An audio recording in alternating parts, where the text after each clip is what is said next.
Ben, c'est bien, on commence d'entrée, comme ça on va pouvoir un peu expliquer les choses, parce qu'il y a eu beaucoup de polémiques pour rien, donc peut-être je vais mettre ça sur le compte de l'incompréhension, ou bien peut-être de la désinformation, les canettes, peut-être Nesma Kanosh Arfin. Déjà pour les Jeux Olympiques, تراتمني علاش وليد مع الفرقه وعلاش وليد يمكن كيهود التيران ولا كيهود bon. Juste pour expliquer un peu la configuration litrat, mort la Coupe du Monde 2022 au Qatar, bien sûr la DTN et surtout le président qui m'a confié la responsabilité de cette équipe nationale des U23, forcément. On a dit mort la Coupe du Monde, donc je répète bien mort la Coupe du Monde 2022.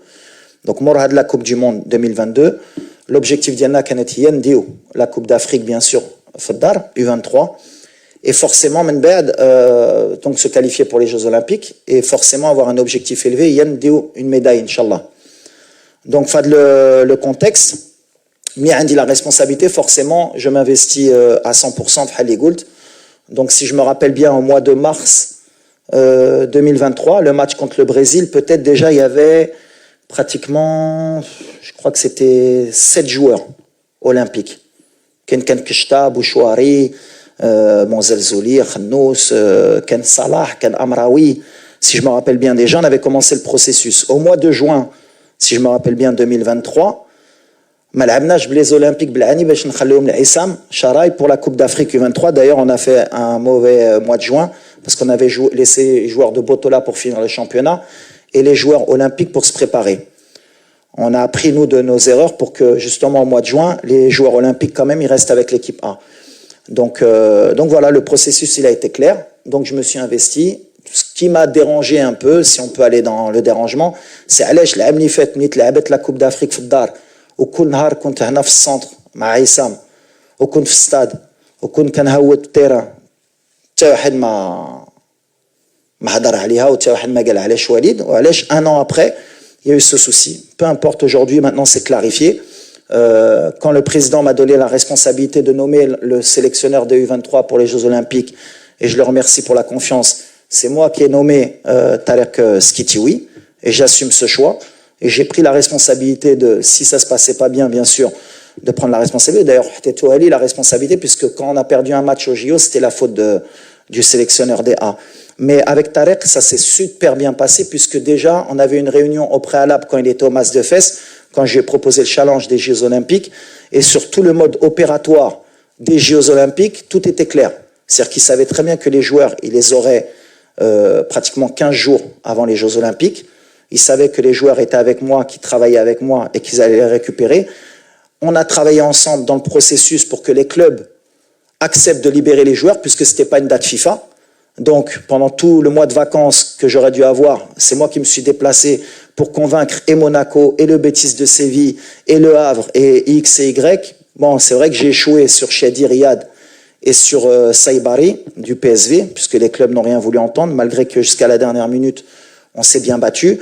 Le fait que Azouzi vienne le 20 avec Bologne, avec bien sûr Marco Di Vaio, avec qui j'ai eu un très bon contact, on a trouvé l'accord alors qu'au début il ne devait pas le libérer.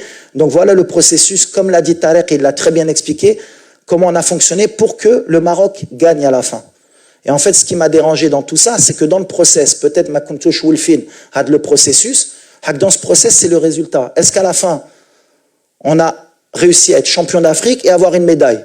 Peu importe le processus, je peux comprendre que pour certains, ils ne sont pas habitués, mais le résultat, il est que, je crois, en 8 participations aux Jeux Olympiques, et depuis 72, le Maroc n'avait jamais passé les poules.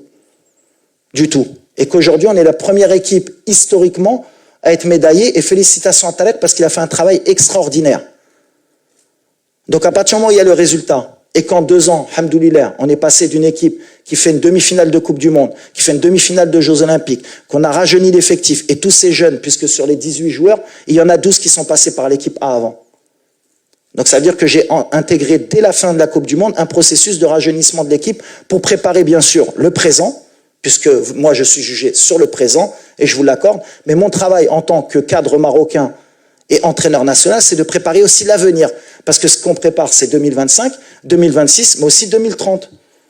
Pour le sélectionneur qui sera en place, Inch'Allah, à ce moment-là.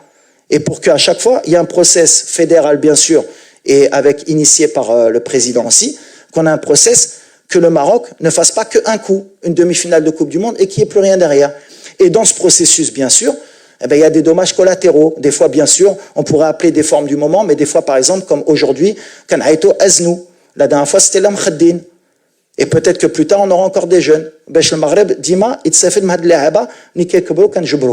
donc, à la fin, pour terminer, la relation elle était parfaite entre Tarek. D'ailleurs, pour finir, on a mis à disposition de l'équipe olympique pratiquement tous les moyens de l'équipe A, puisque et le staff technique était présent tout le mois, et le staff médical avec le docteur Bodo était présent, et la réathlétisation, et tout ce qui est organisationnel des A, on l'a mis à disposition de l'équipe olympique pour avoir du succès. Alhamdoulilah, Allah ma khaybnash, on a ramené la première médaille de l'histoire, et on est très fiers. Il faut féliciter et les joueurs, surtout Tarek et son staff, et bien sûr la fédération et le président, d'avoir eu cette ambition et d'avoir mis les moyens à disposition de cette équipe pour que le Maroc, comme l'a dit Tarek et l'a bien expliqué, et c'est ce que j'ai aimé, pour que le Maroc soit gagnant, parce qu'à la fin, bien sûr, هو المغرب هو كل شيء ماشي وليد ماشي شي واحد اخر ماشي شي واحد خصو يكون عنده الحق.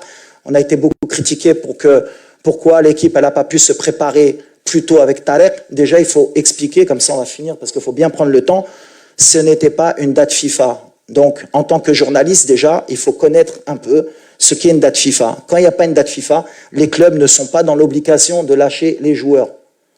On est à leur disposition. S'ils veulent vous les laisser, ils vous les laissent. Par exemple, pour Azouzi, ils nous l'ont laissé 4 jours avant, et c'était le deal. Donc, en tant que journaliste ou en tant que presse spécialisée, il faut expliquer ça aux gens. Et Tarek, c'est pour ça qu'il a fait un travail fantastique avec le staff, c'est que on a fait le maximum pour que les joueurs, on ait la meilleure équipe possible, et en 10 jours, on a travaillé tous ensemble pour que cette équipe, elle réussisse à ramener une médaille. Alhamdoulilah, on est médaille de bronze.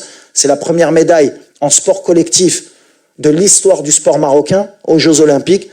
Donc je pense que, voilà, alhamdoulilah, je pense que le volet il est fermé, on a très bien expliqué, et maintenant on va se concentrer sur ce qui nous importe, Inch'Allah, c'est être prêt pour la CAN 2025 au Maroc.